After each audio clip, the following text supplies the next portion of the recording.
On this show, we cover some sensitive topics. Though the obituaries may be outlandish, the people are real. Names have been changed or omitted in order to respect both the deceased and the survived by. While death is no laughing matter, some petty last words can provide some pretty entertaining comic relief. Welcome to Obituary.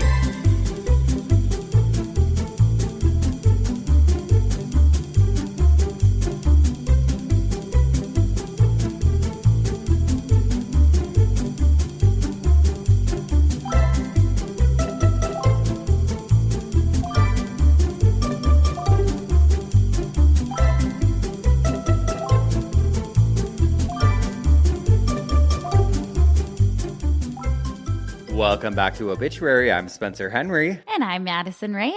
And we just saw the craziest flashes outside of our window. You just said, you're like, that was like paparazzi. The fucking lightning was like... Shook the house. The thunder. Something ain't right about today. You know what? It's a little off. Okay. I was late because I locked myself out of the house again, which I don't think this is the first time I've said this on this podcast. It's definitely not the first time it's happened. You called me like 10 minutes before you were going to be here. You're like, okay, well, I just locked myself out of the house. I'm going to have to break the door again. I tried like the credit card trick. You took the Harriet the Spy thing from last week too far. Yeah. You're in like a fucking spy movie. Gotta get that replaced. You were like, yeah, I gotta pick the lock or something. Yeah. Okay.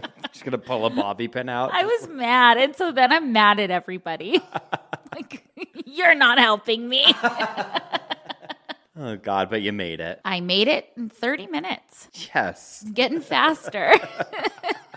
Oh, God. I know. It's like weird weather. Well, this is the first time it's really like been raining this year at all. Mm-hmm. Right now, it's still December here. In our world, it's still December. In our world, it is still December. Another flash. You guys are going to probably hear the thunder. It's going to come.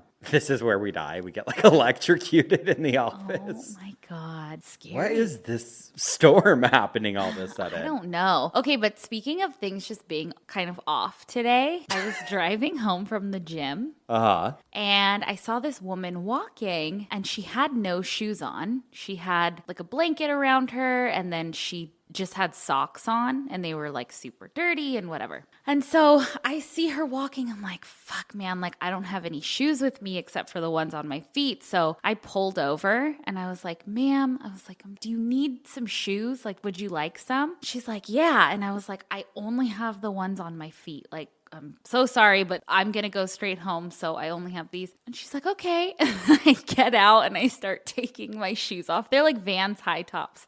And she's like, no thanks. She said, rather not. I'd rather be barefoot, bitch. Fuck. Wasn't it your sister? She like bought a lady a sandwich one time, like coming out of the grocery or at Starbucks or something, and she like threw it at her. Chucked it at her back. Sister thought she was doing some nice act of service and gets fucked. The shoe thing reminds me, one time I was like sitting outside of a Starbucks in my hometown and there was this lady running by in these comically large shoes. Mm-hmm. And then like 5 minutes later, a guy runs by and he's like, hey, she took my shoes.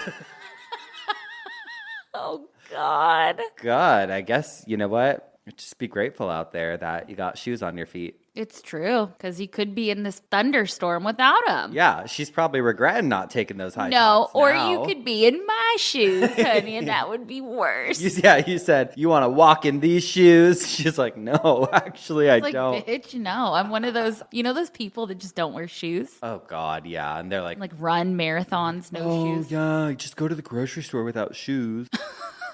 Fuck off. I don't like that shit. Pisses me off. I love to not wear shoes, like in the house. Uh-huh.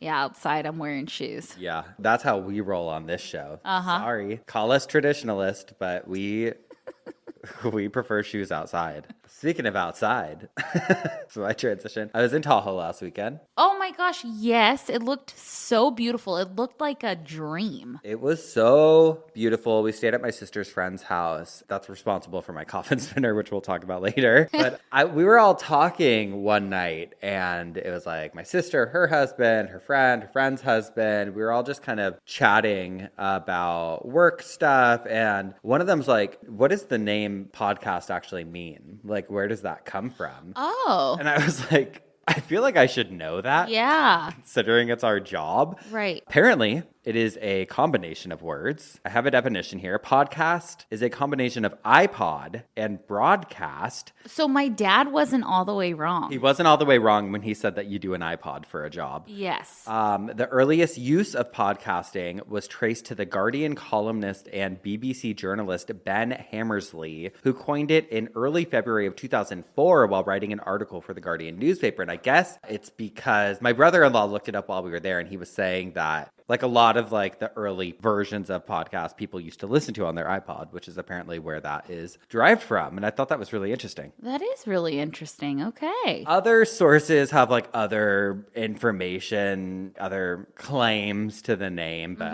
I think it is a mixture of iPod and broadcasting. Okay. Which makes sense. sense. Here we are, broadcasting to all of your iPods right now.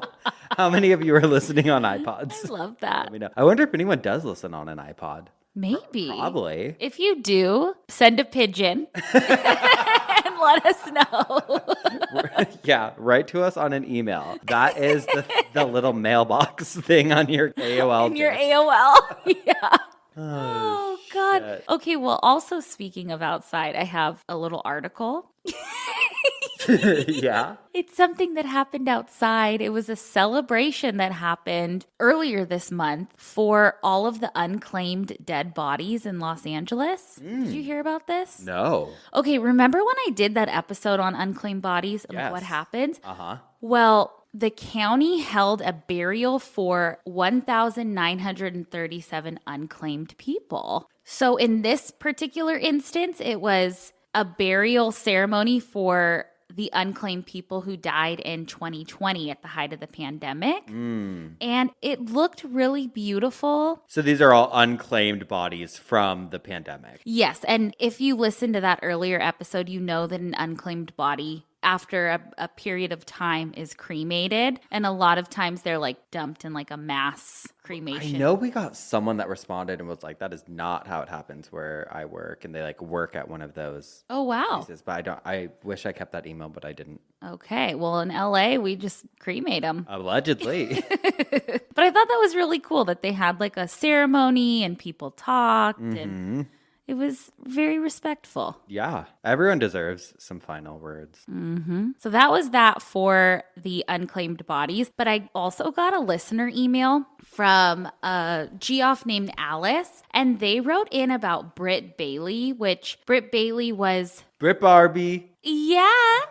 Britt Bailey was the guy who was buried standing up on his prairie. Oh, that I talked okay. about. Yeah, huh. They wrote me and said, "My name is Alice. I was listening to your last episode where you mentioned Bailey's Prairie, Texas. I wanted to give you more detail about the local legends. In the story, he wanted to be buried with his rifle and his whiskey, but in our local legends, his wife refused to do so. Oh. So, as a consequence, if you have alcohol out in Bailey's Prairie at night, such as when my dad would drink while he drove his tractor around in the dark, yeehaw, I love it. you might see Mr. Bailey's ghost walking around with his lantern, still looking for his whiskey. Ooh. I have only seen him a couple of times, always from afar, but it's a fun story to tell friends when they come to visit." Love that.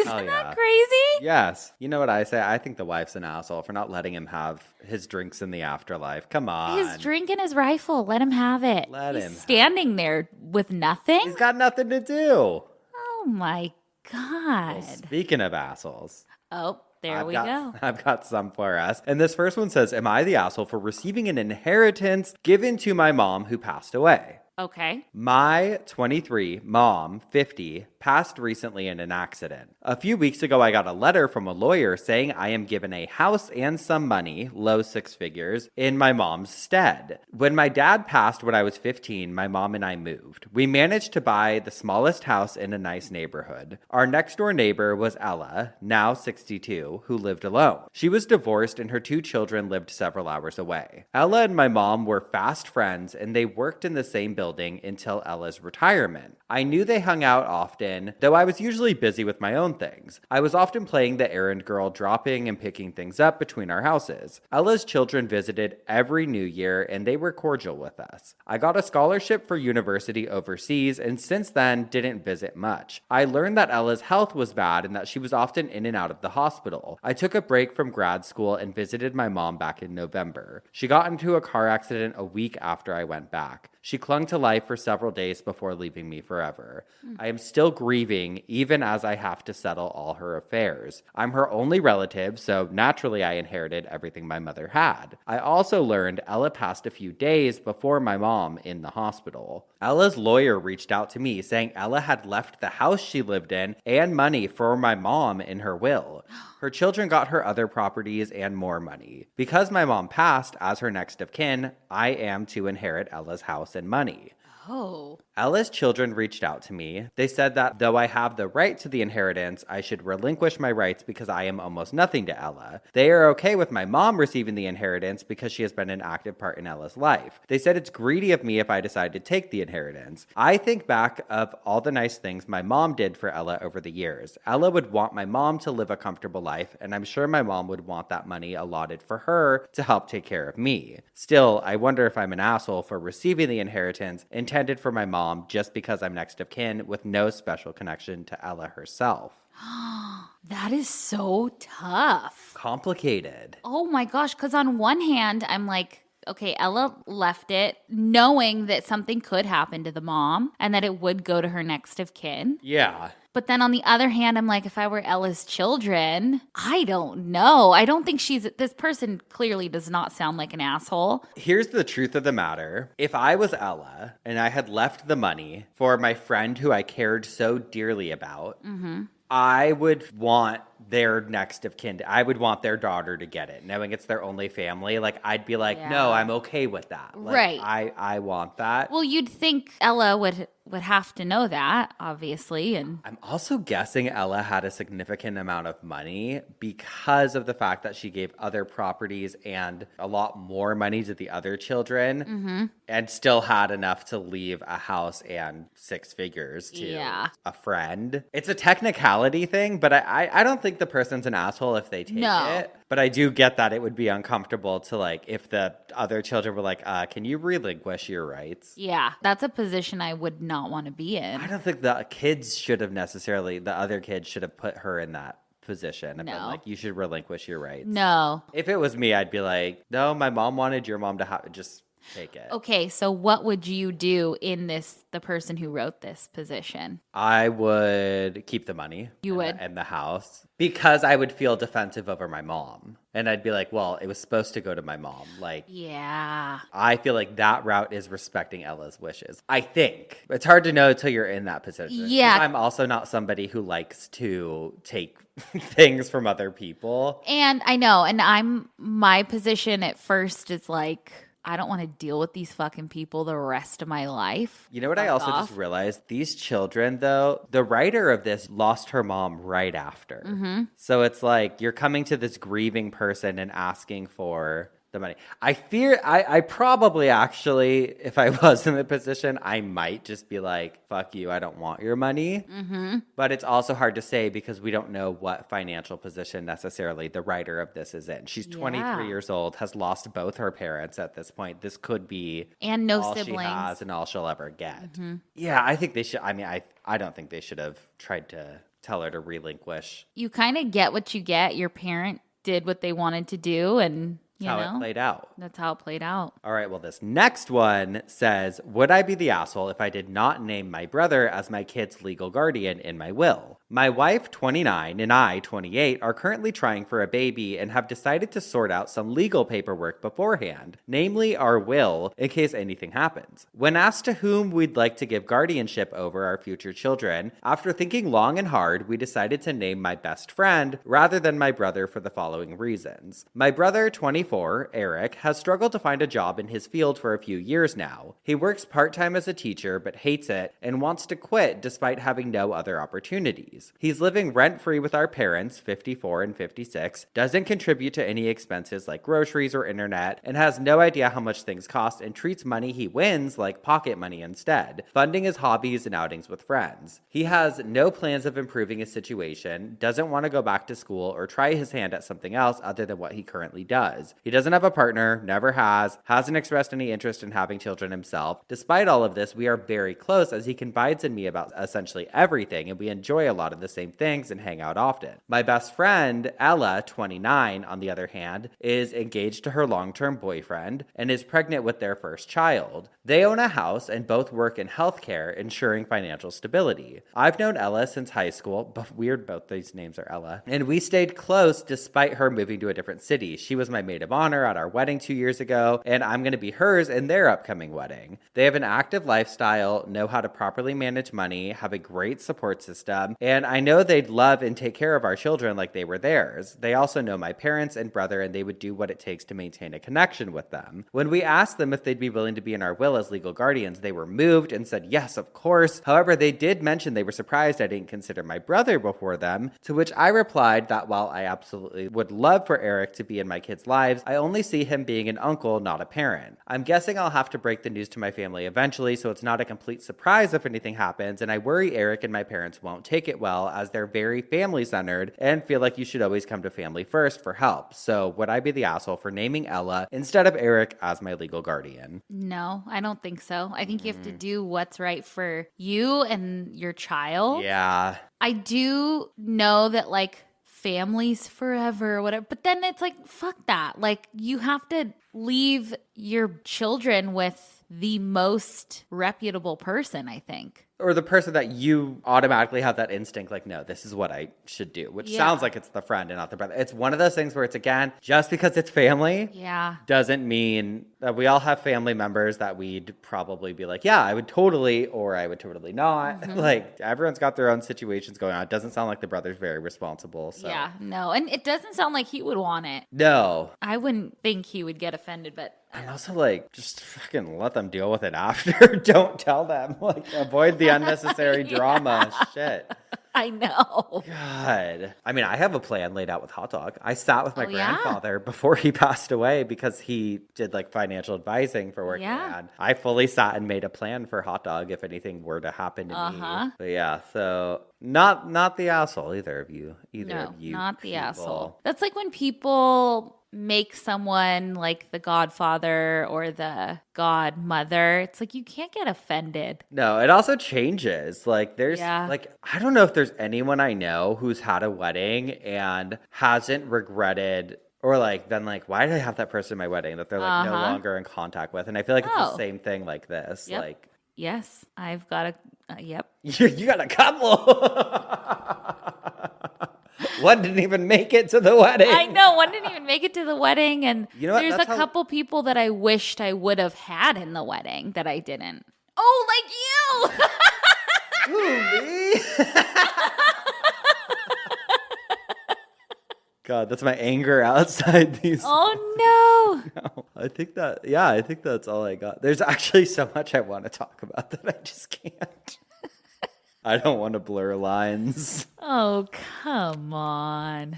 There's just some stuff going on behind the scenes, you guys, that's good stuff. And not so good stuff. I am up first this week. You got a little side bitch for us? Yes, I do. Let's hear it. All right, this is from the Evening Centennial. Oh my, are you kidding me? Do you have it? That is my favorite centennial. Oh, God, the evening one. It's the evening one. It's from 1980. Oh, shit. Okay. Let's go. Chatterbox Sam says his last word. Sam the bird, who chatted up thousands of customers in a sandbox pet shop where he lived for 9 years, has died using the phrase he used to shout after them as they left the shop. Thank you very much. Ta-ta. That's good. Isn't that like bird? Yeah, hold on. Do it again. I'll close my eyes. Thank you very much. Ta-ta. Wow. Okay. The bird who reproduced the voice of his owner, Mr. Dennis, so accurately that even staff thought it was the boss speaking, had been ailing for a few weeks when he... Well, now, so is that the tone that the boss had too? Yeah. He's like, oh, that's Frank. He's like, thank you. It's Dennis. When he refused his daily bath, he indicated he wanted to go to his master. And when Mr. Dennis picked him up, Sam, in a voice weakened by illness, whispered his farewell. Thank you. Come again. Wow. Ta-ta. And died. Today, Mr. Dennis was too upset to talk about the bird who held thousands in thrall during a lifetime of constant chatter. He quietly mourned his pet at a private funeral in the orchard of his home. Wow. Is that not dramatic? Very. The bird had last words. Oh my God. Poor guy. Poor guy. Chatterbox Sam. Well, it actually kind of ties into my coffin spinner, which you'll see and you'll hear all about when we get back from this quick break. I can't wait. We'll be right back. And we're back. Spencer, what had you spinning in your coffin this week? I'll bet I was bugging out in my coffin this week. Bugging out. So this coffin spinner, as I mentioned earlier, is coming to us from a recent trip I had. It's actually all thanks to a child. My sister's friend that we were staying with has a daughter named Ruby, who is just the smartest little thing. Aww. And she knows like all these crazy animal bug facts and everything. And she was talking about monarchs, which led us to figuring out that their lifespans are really, okay, this is interesting. Monarch butterflies typically live from 2 to 6 weeks, except for the last generation of the year, which can live up to 8 to 9 months. Oh, wow. 2 weeks versus 9 months. Like, think about how insane that is. What do they do all day? Well, they migrate. Oh, yeah. They go to Mexico, huh? Yes. So, I mean, if you were to translate that into human years, it would be such a massive difference, 2 weeks versus 9 months. Right. I don't know the fucking math on that. That's okay. So 9. Oh. No. Let me do this. Okay.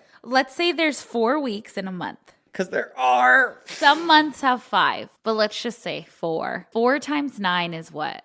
No. Sorry. Hold on. Okay, so 2 weeks is the average lifespan. So a month would be double lifespan. So it would be 18 times the average lifespan. Okay. Right? There we go. Okay. Got there. I got there. Is that real? Let us know in the comments. Let us know in the comments. Yeah, it sounds right to me. I don't know. Yeah. It's none of my business, honestly. But I started thinking about it, and I was like, this would be a really cool coffin spinner because we've talked about animal rituals and all their different grieving processes. I was like, why not bugs? So I've got to say, bugs are pretty incredible when it comes to their own grieving rituals and burials. And we're going to get to that later on. But first, I wanted to talk about some like interesting little factoids that I learned about bugs. And we're going to start with life expectancy. Did you know? Well, wait a second. What is a bug? Like, what constitutes a bug? Because are butterflies insects?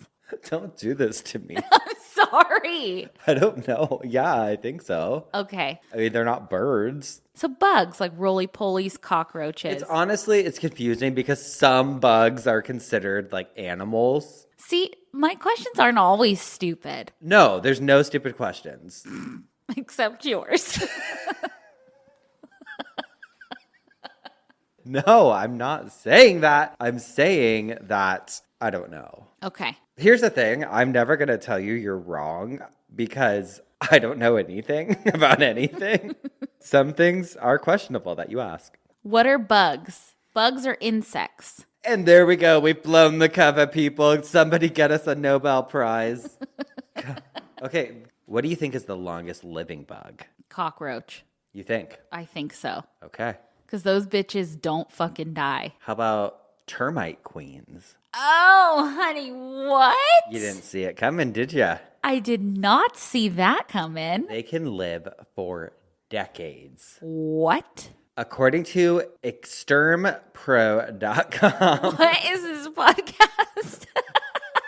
termites have a similar colony structure to ants, where they have a queen, reproductive males, as well as workers. Queens in a termite colony can lay more than 300,000 eggs in their lifetime and live for 25 to 50 years. What? That's why they're so fucked. And they have to get exterminated. Yeah, making them the longest lived insect and explaining how they can cause so much damage to homes. And they had some other ones listed on their website, cicadas. Oh. It says these loud summer pests, which is an understatement. Like Palm Springs in the summer is just like zzzz. I know, but I like that noise. But don't they live underground and then when they're... I think for like 7, well, it says on here, periodic cicadas are the ones that appear every few years and they can live for 17 years. But What? Yeah, I think they live underground for a lot of their life, and they're actually kind of, I think, in like a caterpillar type form, and then they come out from underground, And when they're buzzing, is that the end of their life? that's the time of their life. Okay, splendor beetles, which have not made their way to North America, but are very invasive. It says on the website that they can become a problem in the future. And they are destructive to trees and live for 30 years. And their populations grow slowly because they only lay about 5 eggs at a time, which is why they haven't spread. And then tarantulas, it says common brown spiders live 12 years for males and 36 years for females when tarantulas are kept in captivity. But unless your pet tarantula is on the loose, you will likely not have to worry about tarantulas in your home. I got the chills when you said tarantula, and bugs don't, snakes are what really fuck me up, but bugs, I'm like, okay, whatever, but I don't like them. tarantula, that's a different story. All the big, like, Australian spiders scare the shit out of me. God, I know. Like, I'll capture a bug and let it outside because I feel bad. But sometimes if it's late at night, like the other night I got into bed and a spider was crawling on my comforter, a big one. I said, sorry, you're getting the shoe. I cannot bring you outside right now. The only bug that fucking blew my wig back was a potato bug. Oh, those fuckers are ugly. The Jerusalem crickets. Did you see? There was one on my doorstep. Did you see there was like a pandemic happening where they were surrounding people's houses? In like Bakersfield or something. I think it was Utah. Oh. They were like, same thing. But it was like both beautiful destinations with tons of hiking. But people were like leaf blowing them off of their houses and stuff. I would kill me. I'd take my skin off. Yeah. The rapture's here. And then queen ants that are the leaders of their colonies and responsible for reproduction. Male and worker ants of the colony are there to service the queens through mating, finding food, and building nests. Each queen can live up to 30 years, spending that time growing her colony to include thousands of ants. Work. Good for her. Good for her. We stand. Now, I'd always heard that flies, like houseflies, only live for around 24 hours. Okay. So I wanted to do some investigating, and it turns out... What? I love this episode. What?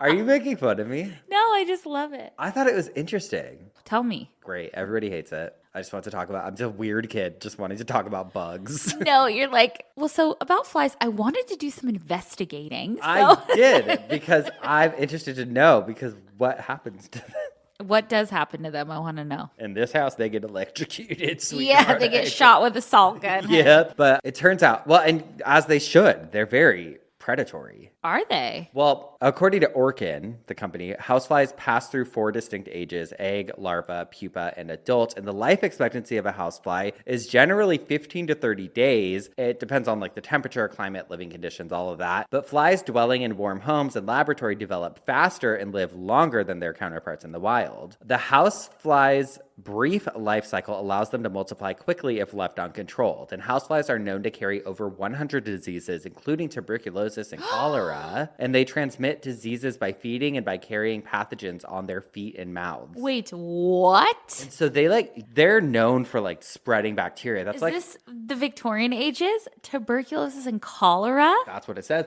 I know flies are fucking gross. You are not supposed, like if a fly touches your food, bye. Not fucking doing it. Good to know. They're gross. Okay. They carry like so many little diseases and they basically like throw up the food onto your food when they're landing and stuff. That's like what they're doing. Oh, God. Disgusting. Disgusting. Now, those are the longest lifespan. Let's talk about the top 9 animals with the shortest lifespan. This calls them animals, this website. But they're bugs. And we know. Mayflies live for about 24 hours. Females live for, on average, 5 minutes. What are mayflies? They're like, I think those really, really little ones. Oh, okay. Fruit flies live 40 to 50 days. Oh. Drone ants, which are the ants that fly, have about 3-week lifespan. Housefly, 28 days, this says. Dragonflies live for anywhere from 7 to 56 days. Oh. Dragonflies I like. I do too. Those don't make me mad. Worker bees live 30 to 60 days. This made me sad. There's a type of chameleon called Laborde's chameleon, and they only live for 4 to 5 months. Really? Which for a chameleon, like a lizard, seems like a really short... Did I ever tell you about my friend's chameleon? No, you had a friend that's a chameleon? Well, I did, but my friend had a chameleon named Karma. Karma, chameleon. It's Brie. Oh, really? The coolest chameleon, changed colors, everything, and they had the coolest like home for it. He lived a great life, but they were feeding him one day. He throws his tongue out. It gets stuck to the glass. Oh, shit. He pulls back. He ripped his own tongue off. Oh, my God. And they were devastated because they loved him. They took him to the vet, everything. And the vet was like, he can live without his tongue. You guys just have to hand feed him now. And he lived a wonderful life for another couple years. Wow. He just recently passed, like in the last year. Rest in peace. Moving on. We got to stick to bugs here. Do you have any guesses on what the most deadly insect is? Like a bee? Or a type of wasp or something?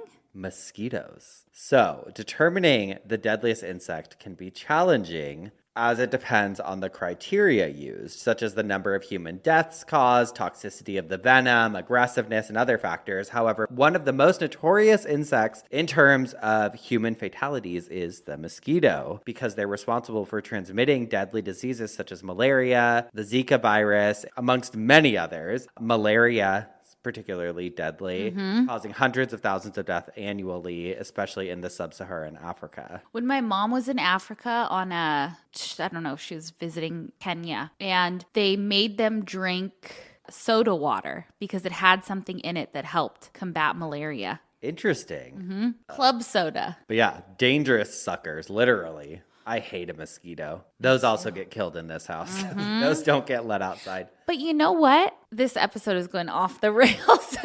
But what's new? The big things I always thought were mosquitoes. The mosquito eaters? Yeah. I always thought those were mosquitoes. No, I'd always kill them. No. I know. Let those live. Those and daddy long legs, I'm so cool with. Daddy long legs. Do whatever you want. You can be in my room. I don't care. Yeah. No fear. But I want to move on to the funeral segment. So ants in particular are known for engaging in behavior that resembles funerals for their deceased colony members. When an ant dies, its nestmates carry the body away from the colony and deposit it in a refuse pile. This behavior is thought to be a form of sanitary activity, helping to prevent the spread of diseases within the colony. What? And this is wild. So ants also use these like chemical signals to recognize the presence of dead nestmates. And some studies suggest that ants release specific chemicals when a member of the colony dies that other ants detect and respond by carrying away the deceased ant. I remember another bug did that remember when I talked about cryoceps or whatever, the Last of Us disease that happens in those, I forget what bugs. I think whatever bugs, but it sent out like a signal and they wouldn't get close to that bug and like kind of reject it. This information, by the way, is coming from a National Geographic article. All the sources are linked as usual. I just forgot to say that. But they'll do that to like send out that signal for them to carry away the deceased ant. And this removal of dead ants from the colony is considered to be kind of like an ant funeral. National Geographic highlighted insect funerals in another article by Ali Wilkinson back in 2017, where they wrote about ants, but they also added bees to the list, saying, quote, in honeybee colonies, dead or diseased individuals are quickly disposed of. After first briefly bringing their antennae into contact with the deceased, an undertaker bee then grabs its appendages in its jaw and drops it outside. Not only does the species remove the dead from a colony faster than other debris, but in a 1983 study in the journal Animal Behavior, they found that honeybees removed 1-hour-old corpses more quickly than freshly killed individuals. This small group of specialized workers are mostly middle-aged workers and represent a small subset of the colony, just 1% to 2% of the population, like these little undertaker bees. Oh my God. They have just a whole colony. A whole system. Bees, Wow. I also save always. Like, they fall into my pool sometimes, and I always scoop them out. And like, Well, we'd be dead if we didn't have bees, right? And okay, I guess we got to have a little more love for termites, because according to that article, termites are also pretty empathetic. Oh. Quote, while most social insects remove their dead from the nest, termite corpses are buried into the nest. As with other social insects, postmortem changes in chemical signatures allows termites to quickly identify that a fellow colony member is dead. The eastern subterranean termite deals with corpses within minutes of death. As with bees, undertakers will touch the corpse with their antennae before grabbing it in its jaws. A 2013 study in Scientific Reports found that eastern subterranean termites behave differently if the dead was one of their own or from a closely related species. Oh, wow. And then I called you the other day to talk to you about this. This is also from a separate National Geographic article, but I was telling you about, you'll probably remember this, the parasites that go onto the fish tongue. Oh, you looked into it? I did. Okay, hold on. Let me read you this. So termites are empathetic. So they're like, sorry for fucking up your house. Sorry I fucked up. No, they're not sorry for fucking up the house, but they definitely respond to their loved ones. So this article says tongue-eating fish parasites never cease to amaze. The person who wrote this article wrote about this 2012 master's thesis by Colt William Cook of the University of Texas, quote, which confirms that parasites are born as males, and then when they enter a fish, one turns female. This switch only occurs if there's no female already installed in the host, otherwise the males stay male. As this transformation takes place, the female's body grows enormously, its eyes shrink since it no longer has to hunt for a home, its legs stretch out, and it helps anchor itself into the mouth of a fish and kind of takes over as its tongue. Wait. Okay, so this parasite thing enters a fish. Yeah, basically, there's a parasitic crustacean that lives inside of the mouths of fishes that eat and then take place of the host's tongue. And changes the host's gender? Not the host. They change their gender. So basically, like, this type of parasite goes into the fish, is like, hey, what's up? Latches itself on and, like, grows and can change its sex from male to female, and then, like, latches on and eats away at the fish's tongue and then kind of becomes the new tongue for the fish. What? Fucking nature's fucking wild. But the fish doesn't die or anything? It just has a new tongue? Yeah. Oh my God. Anytime I say something crazy, I'm going to be like, that wasn't me. That was my crustacean. The parasite, honey. It's saying all kinds of things. I don't know. It's none of my business.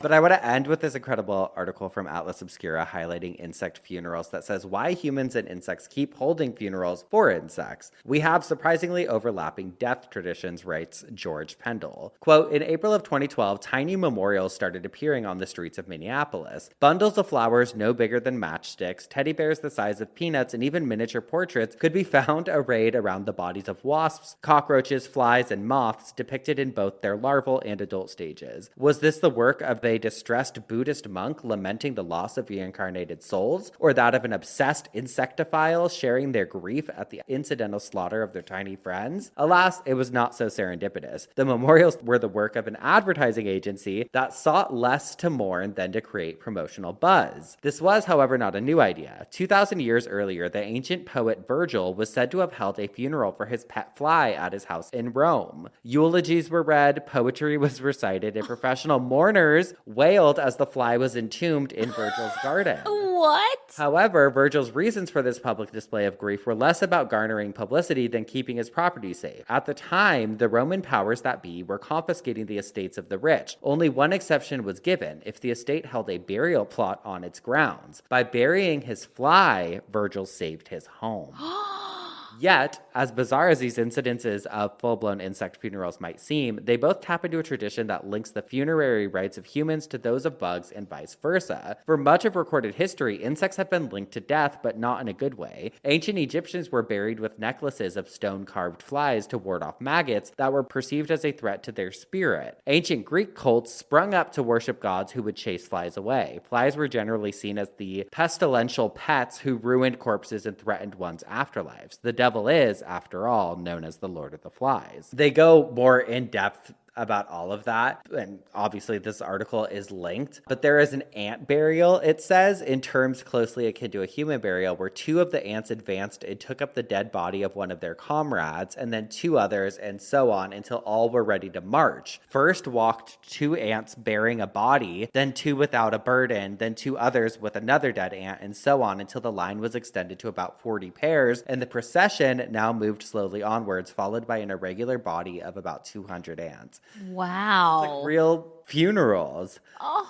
But I just thought it was really interesting. I could and will probably do another episode about bugs in the future, but those were some of my favorite findings this week. Love that. It does make me a little more empathetic towards them. I don't hate bugs. I don't. And they were probably here first. No, right? they were. Yeah. Like hundreds of thousands of years before humans, bugs were on this earth. We're the invaders, you know? True. Really something to think about. You know, there's an SNL skit. It's like one of my favorites. And it's one that they didn't do in the SNL studio. It was like a B-roll that like went on. And they went out in New York City with a microphone and they were interviewing insects. And they were like, sir, where are you going? Where are you going? And there's like a cockroach like running fast. Oh, shit. Like he's got a funeral to go to. Yeah, apparently. Well, we'll let you all think about that. While we take one more quick break. And when we come back, we'll hear what had Madison spinning in her coffin this week. Alrighty. We'll be right back. And we're back. What had you spinning in your coffin this week? Well, it's the new year, and I wanted to have a little fun. We always try to put the fun in funeral here. So this week, I scoured the internet for fun funeral homes, whether that be funeral homes that are still operating and doing some fun stuff, or funeral homes that are no longer operating but got a second life breathed into them. Okay. I've learned over the last few years, and I know you probably feel the same, Spencer, that a cemetery or a mortuary isn't scary, but they have kind of a creepy connotation, right? They're not meant to be scary, but they're kind of freaky. And my brother was telling me a story. I think I've told this before on the podcast, but how in high school, his friend's family owned a funeral home and they would go play in the basement when he was like in high school with all his friends and they would like hit the lights.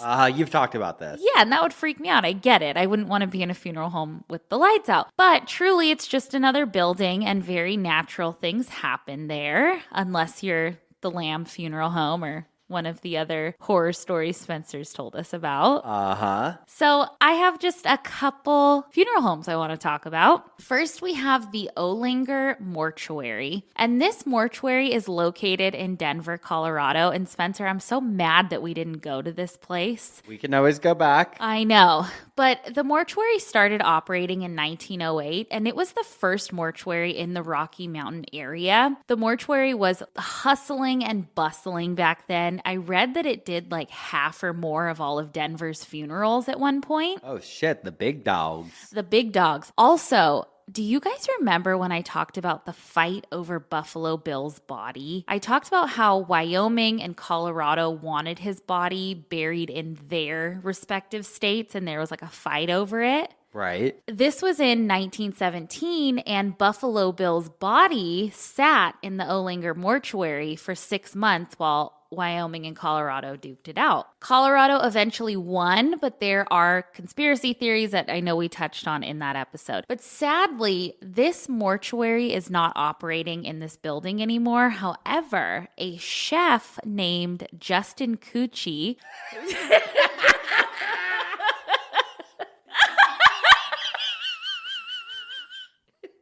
spelled Cucci. Like Gucci. Yeah. Oh, that got me. It got me, man. It got me, dude. I wasn't ready. What Justin Gucci do? What'd he do? What'd he do, Chi? So what Justin Cucci Ducci?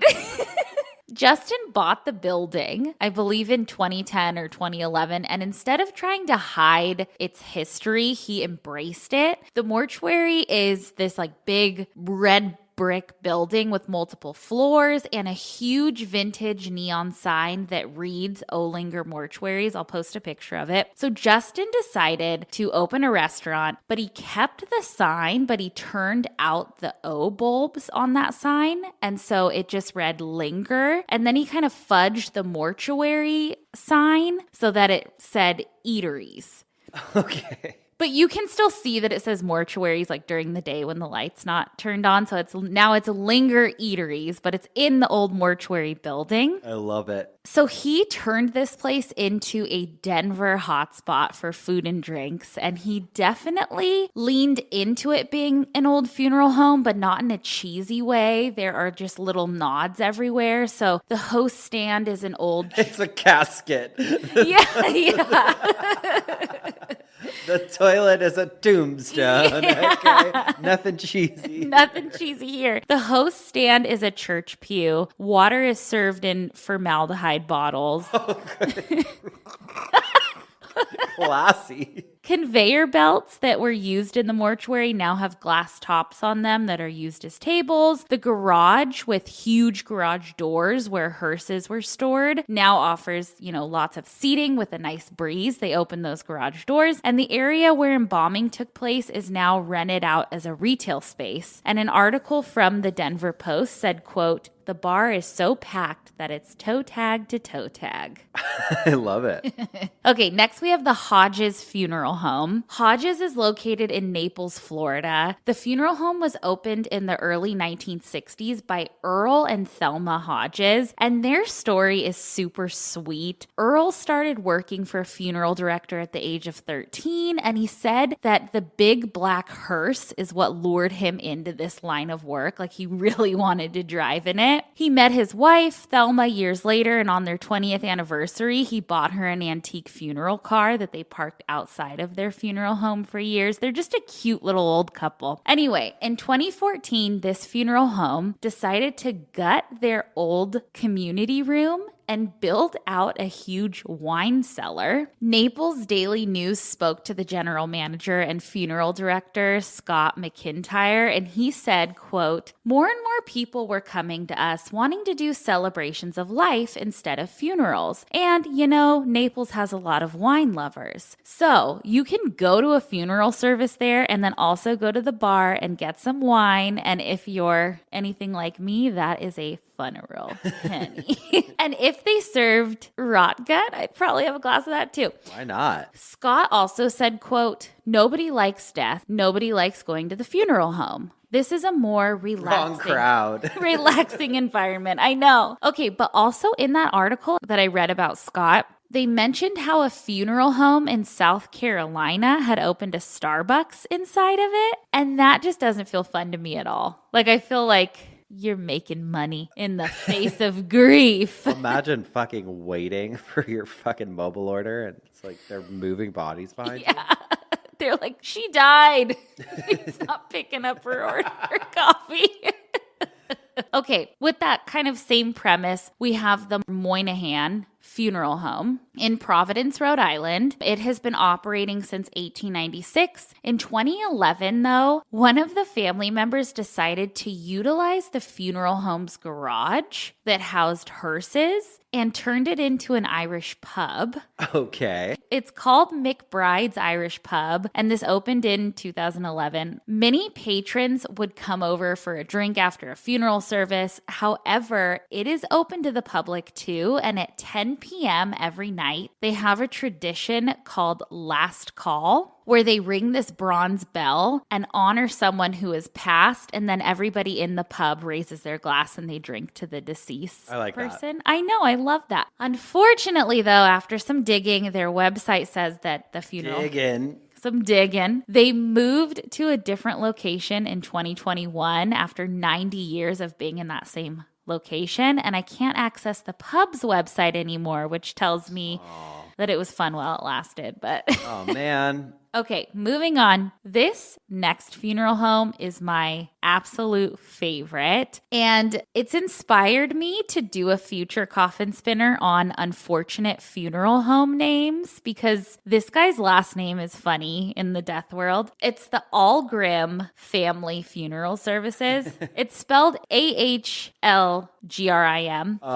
But Allgrim Funeral Home is located in Chicago, but the history of the Allgrims goes back a little further to 1892 when Arthur F. Allgrim opened up the Allgrim Undertaking Parlor, also in Chicago. Arthur moved locations and also opened up a second funeral home. He sold the business to his sons, and it seems as though it has just stayed in the family ever since. But in 1964, the location I'm going to focus on was opened for business. This location was new construction, and 2 years prior to opening, so 1962, the grandson of Arthur was exploring the building. He went into the vacant basement of this new location and knew that it was not only huge, but that it really wouldn't be utilized for anything funeral home related. It was just this vast basement. So for the next 10 years, he created a community room that had all of the recreational stuff you could think of, like games, ping pong, pool tables, everything. But my favorite is that he built a 9-hole mini golf course. Oh, hell yeah. In the basement of this funeral home called Allgrim Acres.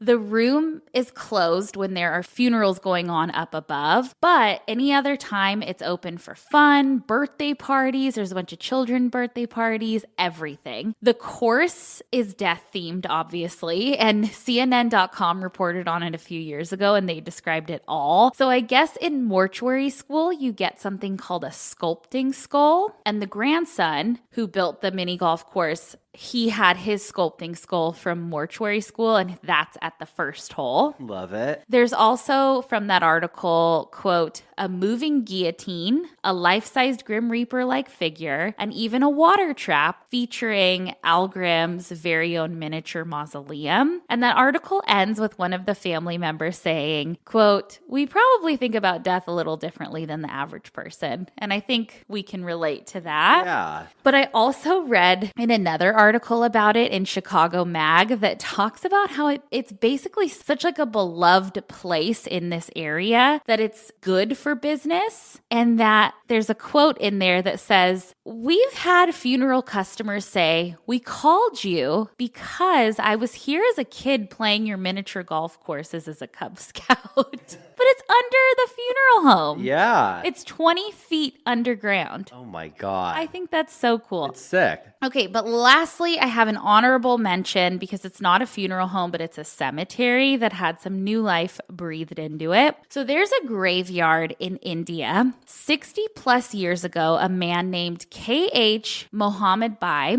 had like a street vendor cart that he would sell tea out of right in this old graveyard. This graveyard was so old, no one really knew who the graves even belonged to, and they dated back to like the 16th century. So he'd post up under a tree with his cart next to the graves, and people that walked by would buy his tea. Well, fast forward years later, his tea cart was doing so well that he had the opportunity to turn it into a full-fledged restaurant. The plot of land where he was able to buy to start building this restaurant was that graveyard. Uh-oh, did he build on top of it? No. So instead of disturbing the graves and building on top of it, he just built the restaurant around it. So That's so cool. The restaurant is called the New Lucky Restaurant. he named it that because he believed that these graves brought him good luck. So inside you'll find tables, and next to the tables are graves sprinkled throughout the restaurant, and there's 26 of them total, I believe. But these aren't like flat headstones either. They're like sarcophagi, and there are metal bars around the dead so that no one messes with them, and the graves are well taken care of, washed frequently, and fresh flowers are always placed on them, and you just eat next to a grave. I love it. I love it too. Keeping them company. I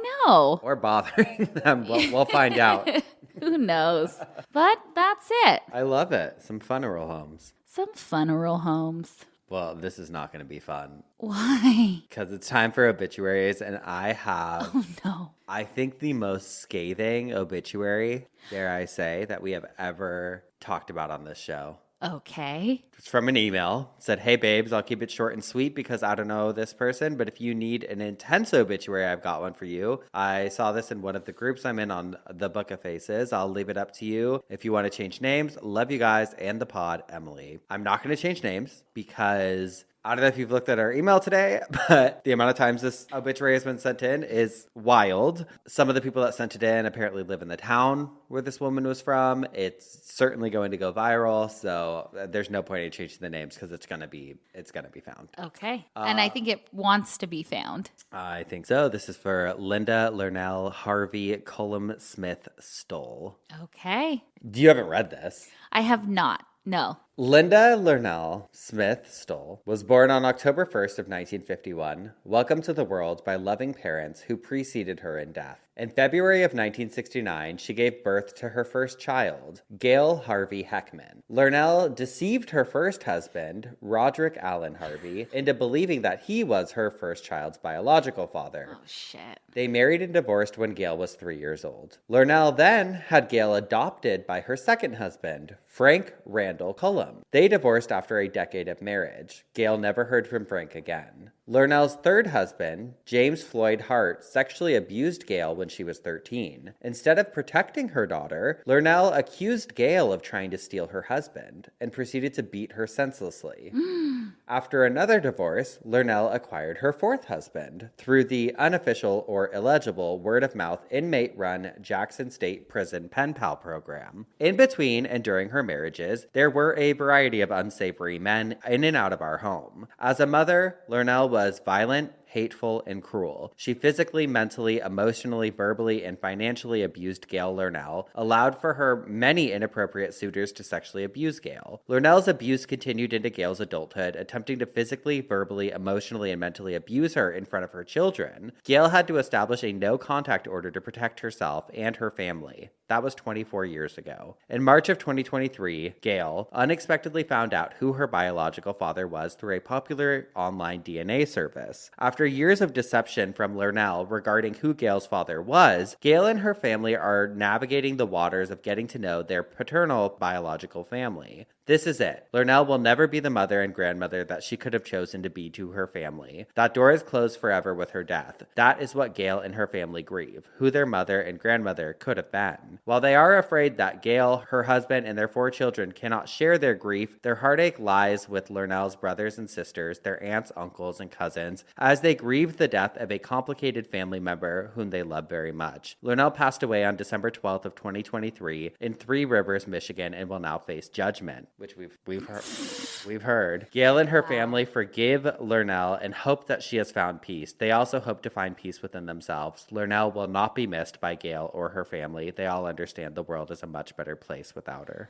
Damn. I love that. Get it out. Get it out, let it out, and fucking let them know. I mean, that's the legacy. If that's how you lived, that's the legacy you're leaving behind. Uh-huh. Fucked. I guess the obituary, I was reading elsewhere that it got, like, pulled. Oh, please. Let it be on Billboard. Justice for scathing obituaries is what I say. Justice for Gail. Justice for Gail. Fuck you, Linda. Crazy. Listen, Linda, you were not a good person. Linda got her posthumous ass handed to her with this obituary. Yep. Okay, I have an obituary that is sweet, but then gives a little fuck you to how this person was raised. Okay. I guess? Okay. So this is for Maxine. Maxine brought so much light into the darkest corners of the world and continued throughout her life to do work to build up this light until her final breath on December 7th. She passed away in the comfort of her home with her kids and sister at her bedside. Despite her dedication to health and wellness, she endured great pain the last few months of her life as she courageously battled metastatic cancer of unknown primary origin. Throughout her 50 years of life, she infused every moment she had with purpose and meaning. She never required words to communicate the level of unconditional love that she intentionally cultivated in her heart. Maxine brought 3 beautiful children into this world. She also has 2 grandkids, one on the way, whom she loved deeply. Her legacy and light will live on through them as she has successfully been able to stop the passing of the utterly traumatic experiences forced on her in childhood. Maxine was raised in a cult that practiced satanic ritualistic abuse disguised as altruistic Mormon household living, the Word of God. She was not given her strength, but despite all odds, found a way to cultivate a unique kind of power. Her parents will intentionally not be honored in this text, though we do hope that her 13 siblings will find courage through her example to support their own healing process. Not only did she dedicate her life to being an incredible mother and grandmother, but she also spent almost 19 years working in various positions for the Utah Division of Child and Family Services. She touched many people's lives through her work. Not only did she help families, but also her colleagues. She infused more love and consciousness into their programs and inspired people to maintain humanity in challenging environments. She will be greatly missed, though the way that she inspires will continue to live on through every person who had the honor of knowing her. Her light will continue to be felt as she expands out into the universe. Her home will be open to grieve her passing and celebrate her life. Wow. Crazy. Crazy. We've got some Satanic ritual abuse. Honey, I don't even know what that means. Well, I know all about that, but you're know. going to have to listen to Cult Leader I for that one. know. Crazy. Oh, Lord. Well, we've spun in our coffins, We have bitched our obituaries. and that means it's time for some dumb Ass criminals. criminals. And because it's still Christmas time over here, I got a little Christmassy story from Florida for us. This happened last year. Okay. A Florida man has allegedly hit his wife with a Christmas tree Oh, no. after she asked for help with making dinner, authorities said. I don't want to laugh at this is domestic abuse, but a Christmas tree is wild. It says Richard Atchison, 52, lost his temper in the couple's Fruitland Park home after he got into an argument with his wife after she asked for help. At some point, the woman reportedly put a spoon in the sink, accidentally splashing Atchison, which would be infuriating. Okay. But the response was definitely not due. The report said Atchison began packing his things and went outside to his vehicle and then returned because he had been drinking and told his wife to leave instead. When she tried to leave, deputies said Atchison picked up a Christmas tree and threw it at her, and it hit her, but there was no injury. Authorities said he then blocked the front door to prevent her from leaving. Atchison was arrested on felony charges, including false imprisonment and domestic battery. He was booked into the Lake County Jail without incident, and records showed that he was held on an $8,000 bond. Oh, my God. I know. Bah humbug. Talk about the Scrooge. Okay, but actually, it was his mugshot that Really gotcha? he got him crazy eyes. Okay, honey. Oh, God. Yeah. He looks like, Does he have like scene hair? Kind of. Also, I don't know. That's not a good look, though. Evil eyes a little bit. evil. Wow. All right. Well, I have a dumb criminal. Is it a bug? Because I will lose it. Honey, it's not a bug. I wish it was, but this person's just a dumbass or a genius. I don't know. Okay, let's hear it. So this incident took place in August of this year, and it happened in Pennsylvania at the Amazing Escape Room. Oh, no. Have you seen this viral video that's going around? No. I'll show you after. But this is from unilad.com. Man locks escape room employees in building and leaves clues on how to escape. You have to see this video. No, Uno reversed it. He did. It talks about what an escape room. If you're listening, you know what an You know what a escape room fucking is, escape room okay? is. Every room when we're in it, because we're always trying to escape. But in a twist of fate, One man decided to lock escape room employees in a building and left them with clues to work out their exit. Ooh. In a viral video that was captured on the 26th of August, the man runs out and quickly ties a wire around the door handles so people inside can't get out. Oh, no. And I learned, I think it was a bike lock that he put on. But before fleeing the area, he slips a laminated sheet through the doors, which looks to be instructions. General Manager Nathaniel Witchy, 22, is then seen trying to get to the man outside the doors of the business. The incident occurred at the Amazing Escape Room. A spokesperson for Amazing Escape Room said, "Our employee was locked out of the escape room and was trying to get in. The footage captured was from our security videos." They added that the assailant was known to the company and he's done this before. Oh, God. No damage was caused, and the company has not taken any action, it says. And some people think it's so dumb and so funny, but there's some quotes in this article about how he should be prosecuted. Someone said, "I know it's a joke, but there's nothing worse than wanting to go home from work and not being able to." True. Someone else said, "I work as a fire marshal in Pennsylvania, and under state law, that young man is subject to imprisonment for unlawful entrapment for endangering another person in the event of a fire." Okay, but let me show you the video, because when I saw it, I was like, this has to be fake, but it's not. Look, he's like, "I'm gonna lock you in." Oh, no. They got locked. You're like, oh, my God. Shit. So dumbass or criminal or both or not, I don't know, but I just loved that. Dumbass. God. Oh, well. Oh, man. Well. And that's it for the week. Happy New Year. Happy New Year, Geoffs. We've got a lot of fun stuff planned for this year, more than we've already told you. We didn't want to blow our whole load. But what you do know is that you can pre-order our new book, Obituary, The Big Hot Book of Death, at prh.com/obituary. Yeah, baby. And if you have any other questions or anything else, you can find on obituarypodcast.com. That's it for the week. We'll see you next week with some more coffin spinners. Obituaries. And dumb Ass criminals. Goodbye. Goodbye.